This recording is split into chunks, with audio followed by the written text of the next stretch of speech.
Info Sumbar. Kembali lagi bersama kita di Kuliner Minang. Urusan kuliner, Minang juaranya. Kini sore gini Wak sedang di mana Komanda? Oh, lagi di Dake Masjid Nurul Iman, Bang. Di Muko Masjid Pas Nurul di Iman lebih Simpang, tepatnya iya, kan. pas di Simpangnya Bana. Akang kita kebetulan tadi tuh larami bana kita nampak. Itunya. Apa tuh Manda? Kaliki Santan. Kaliki Santan. Nah, makanya Bang, lah dari bilo Bang mulai manggalih.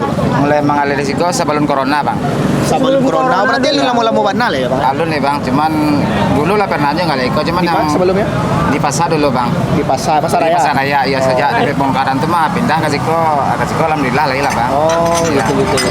Dari Jembara buka Dari jam 5 kan. sampai Jembara sampai Biko jam Tukang Tepi. 9. Oh, sampai jam 9. Dari jam malam. 5 sore sampai jam 9 malam. Nah, apa sih yang ada di Siko, Bang?